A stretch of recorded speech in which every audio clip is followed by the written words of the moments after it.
안녕하십니까. 이화영의 선고가, 대북 송금 선고가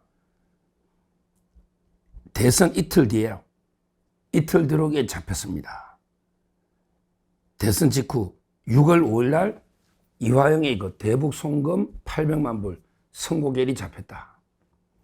이거 엄청난 거죠. 여기에 이재명이가 공범으로 돼 있기 때문에. 근데 이재명이가 만약에 대선 떨어지면 당연히 재판이 그대로 진행되면 아마 징역 15년에서 20년 이재명이가 나오지 않을까, 이렇게 예상이 되고요. 이재명이가 만에 하나게 대통령이 됐다. 그러면 그 재판이 중단되는가 안 되는가, 이게 또 엄청난 논란이 될 겁니다. 이재명하고 이화영하고 김성태 회장은 1심 재판 중에 있는 거예요. 그거는 7월 22일 날 또 3차 준비 기일입니다. 7월 22일 3차 준비 기일. 그러니까 그 재판이 진행되는가 안 되는가, 이게 중요한 거예요. 이재명이가 대통령 됐을 때 중단되느냐 안 되느냐. 근데 문제는요, 이재명이는 중단이 되면 그러면 이화영이하고 김성태 회장도 중단되느냐, 이거는 또 엄청난 문제가 생길 겁니다. 왜냐하면 공범자인데 누구는 중단되고 누구는 안 되면 그러면 말이 안 되잖아요. 또 다 중단돼 버리면 그러면 이것도 말이 안 되는 게, 왜 이화영이나 김성태까지 처벌 안 되고 재판이 중단돼야 되느냐, 대통령이 아닌데 무슨 근거냐. 이게 중단돼도 문제고 안 돼도 문제고, 공범자가 있을 때 엄청난 논란이 일어난다. 그래서 저는 기존에 진행 중인 재판은 중단되면 안 된다, 이게 확고합니다. 아니, 대통령이 됐을 때 헌법 84조만 있는 게 아니고 헌법 68조에 보면 판결에 의해서 자격 상실하면 재선 가면 됩니다. 그러니까 이재명이가 대통령이 되든 안 되든 기존에 진행 중인 재판은 진행해서 그대로 당선 무효형이 나오면 60일 내에 재선 가면 되는 겁니다. 이게 압도적인 다수견이고, 옛날에 홍준표 2017년에 대표도 대법원에 재판 중일 때 그때 송영길이라는 민주당에서 또는 의용 좌파 교수들까지도 기존에 진행 중인 재판은 중단 안 된다, 이렇게 이야기했던 사안입니다. 따라서 참 이게 어떻게 오비일학인지, 좌파들은 이게 또 왜 이렇게 잡냐, 왜 6월 5일 날 잡냐, 벌써 대선 끝나고 재판 중단과 관련해서 엄청나게 논란이 될 텐데 이렇게 잡냐, 이렇게 또 음모론을 제기하는 자들이 있는데 진짜 무식한 자들입니다. 왜냐? 이화영은 구속 중이죠. 구속 중인 사건의 원칙은 4개월 이내에 끝냅니다. 다만 부득이 할 때 2달 더 하면 6개월까지 됩니다. 그래서 666 최장 18개월입니다. 그러니까 이화영이가 이미 작년 12월 달에 선고됐잖아요.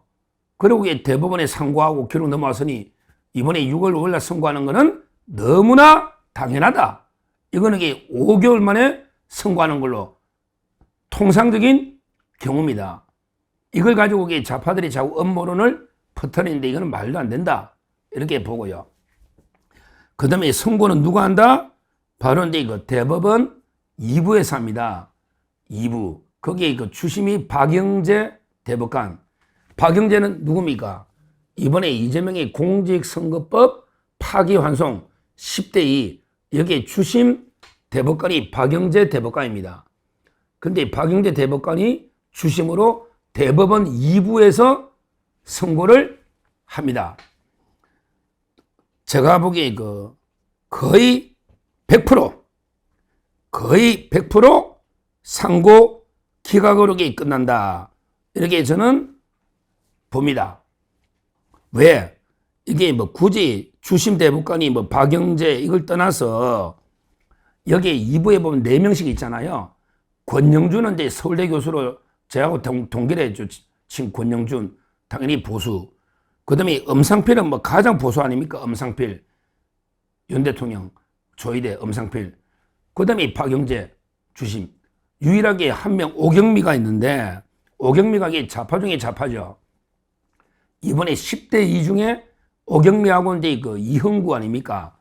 그러니까 오경미가 끝까지 반대했으면 전화배치로 갈 수가 있는데 아마 오경미가 꼬리를 내린 것 같아. 이것까지 막을 방법이 없잖아요. 800만 불이 북한의 관계에 분명하고 이거야말로 사실 문제이기 때문에 법률 문제도 아니죠. 따라서 저는 부에서 선고한다는 말은 전화배치를 안 갔잖아.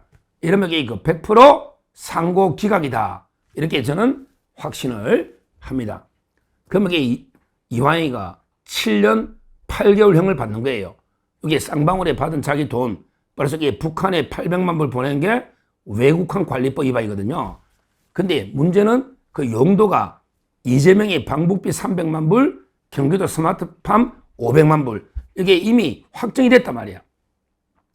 그러니까 이제 저는 상고 기각이 확실하고 그러면 이재명이가 같이 이제 엄청난 공범으로 논란이 된다. 여기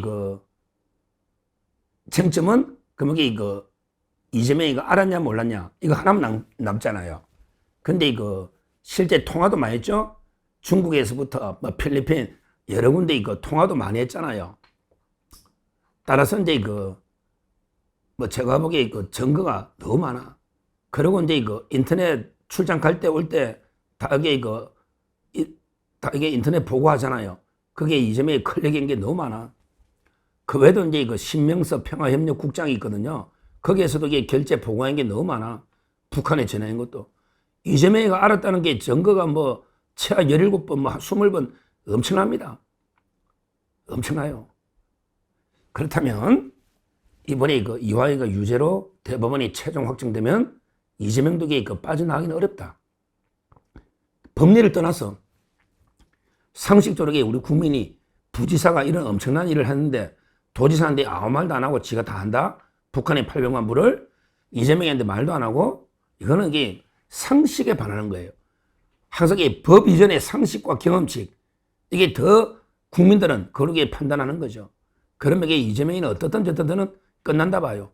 이완희가 6월 5일 날 유죄로 선고되면 이재명이가 대통령이 안 되면 징역 15년 이상 바로 구속이고 대통령 되더라도 재판 중단 이걸 국민들이 용납하겠습니까? 공범자도 둘이 있는데 그러면 재판은 그대로 진행된다. 특히 조희대 대법원에서는 하급심에서 하라 했잖아. 그러면 이제 수원의 송병훈 부장판사 그대로 이재명도 대통령이고 뭐고 나발이고 그대로 재판 진행하면 되는 겁니다. 그대로 날리면 되는 거예요. 7월 달에 하고 그리고 이제 6월 18일 날 공직선거법 이재명의 공직선거법 파기환송된 거 이게 연기된 게 6월 18일입니다. 그것도 진행해서 날리고 그 다음에 대장동 재판도 6월 24일입니다. 해야 됩니다. 이재명이가 만약에 대통령이 되더라도 대통령 뭐 순방이나 직무 못하고 그대로 법원에 사실 법정에 가다가지고 선고해서 날리고 재선거를 해야 됩니다. 어차피 이번에 뭐 선거도 전부 부정선거라고 난린데 어차피 다시 해야 될 거 법리적으로 반드시 난리된다. 대법원이 또는 각급 법원이 이재명 눈치 보면 안 됩니다. 미국의 트럼프 상계 관세도 미국의 연방대법원이 트럼프 관세도 무효화시켰잖아요. 이게 법원입니다. 대통령 위에 있는 게 법원이라고. 위에 있는 게 대통령도 법 아래에 있단 말이야. 법 아래에. 그러니까 이제 무조건 우리 사법부가 이재명에 대해서는 난리된다. 결론적으로 오늘 6월 5일 날 이화영 선고가 잡힌 거는 엄청나게 중요하다. 좌파들은 난리지만 이게 대선 끝나고 이틀 됩니다. 그러면 이게 또 엄청난 후폭풍이 분다. 한번 지켜보시면 되겠습니다. 감사합니다.